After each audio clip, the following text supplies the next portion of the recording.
I've actually been really excited for this one because it's kind of like my first day off in 26 days. I don't have to worry too much about taking a photo, and instead I can just focus on making a video.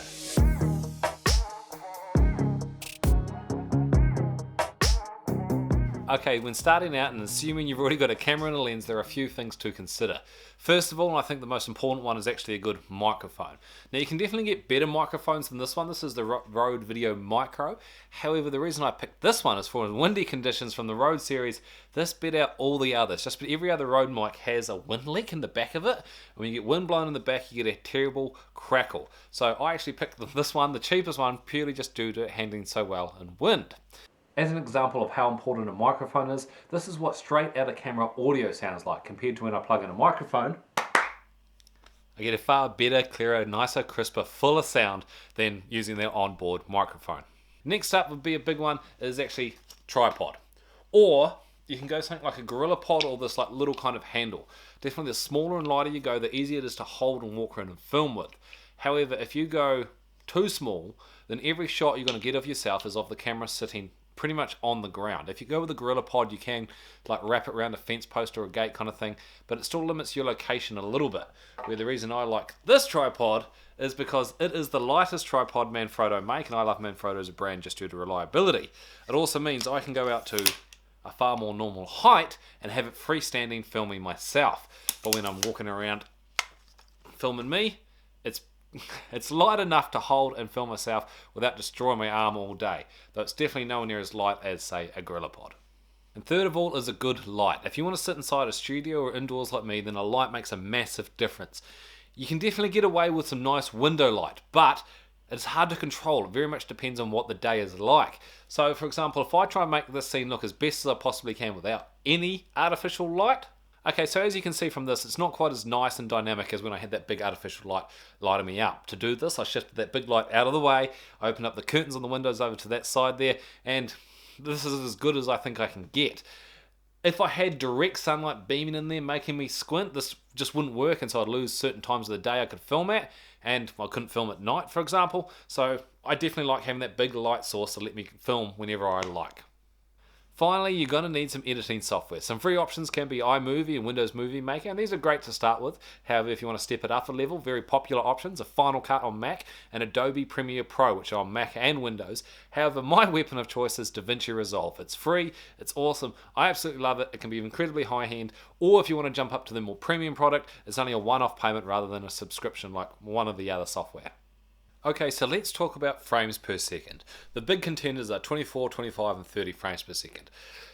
For the sake of speed, I'm not going to go into detail about each of them, but in a nutshell, anyone will probably do the job fine.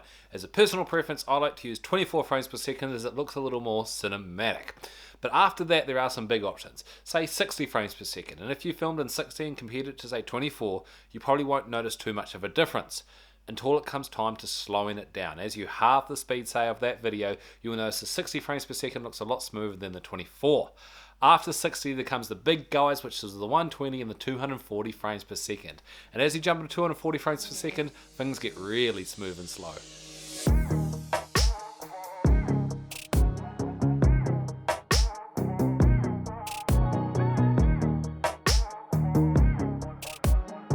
As an additional factor to consider after you've picked your frames per second is you have to have a shutter speed to suit it. In a nutshell, it's called the 180 degree rule. I'm not going to explain too much of it now, but say if you pick 30 frames per second, you need to have a shutter speed of 1/60th. If you pick 60 frames per second, you need to have a shutter speed of 120th. Essentially, you just double. So 240 becomes 480th of a second. It'll probably just be 500. Next up, let's talk about stabilizers. There are three. There's the in-body stabilizer, which moves your sensor around, so no matter what lens you're using, you have some stabilization. Next, there is the lens stabilizer, which only applies if you're using that particular lens. And then there's digital stabilizer, which actually it kind of does like a crop. You can do this in post-production, or some cameras will let you do it in the camera. These are great if you want to move around with your camera, especially if you want to walk and vlog, or if you're trying to do that smoother B-roll moving action. So when you hear the term B-roll, this is referring to like a second lot of shots. So at the moment, the main shot for this video is me talking to you. And B-roll would be footage of me walking around the farm, opening and closing gates, and getting ready to talk to you about transitions. Okay, so let's talk about transitions. And I don't mean in editing, I'm talking about while filming. It can be as simple as a bit of camera movement, just to add that extra flair and excitement to your videos and keep the viewer engaged for longer. But you've got to be smart about them. If you do the movement the wrong way and transition to the opposite way, it looks weird. Moving along, I also love a really good flippy screen. The ability to see yourself, to know how bright things are before you start hit recording is really helpful. See, flippy screens are awesome for composing your shot, but if you spend the whole time filming looking at your flippy screen, it feels weird. Like, this is me staring at it now and clearly I'm not looking at you. So they've got to be trained, or you've got to be trained, to ignore those flippy screens once you've started recording. Next up, let's talk about 4K versus 1080. 4K is essentially a far bigger video file. There are a couple of reasons and a couple of cons for doing this. First of all, if you want to do a digital stabilization or you want to zoom in to get like a little bit of a second shot in post-production, that bigger file will let you do it. Or if you're viewing your content on a far fancier 4K TV, computer monitor, or a lot of cell phones and tablets are capable of viewing 4K, that quality is there and it can be incredible to watch. However, most content is actually just viewed and uploaded at 1080. Okay, so let's do a bit of an example. If I film this in 4K and then shrink it down to a 1080, you might not be able to notice the difference, but on some monitors, especially if you're viewing it on a bigger screen, like say a TV screen, this will look noticeably sharper than if I just filmed it at 1080. Now some of you might not have noticed that transition. So if I jump back to the 4K, back to 1080, back to 4K, 1080, can you tell a difference? Maybe not, but it definitely has its place. However, if you think you're not going to need 4K, it will require you a phenomenally slower computer, nowhere near as much space and memory cards, and it will make life a lot easier, but then you don't have the option if you don't have it.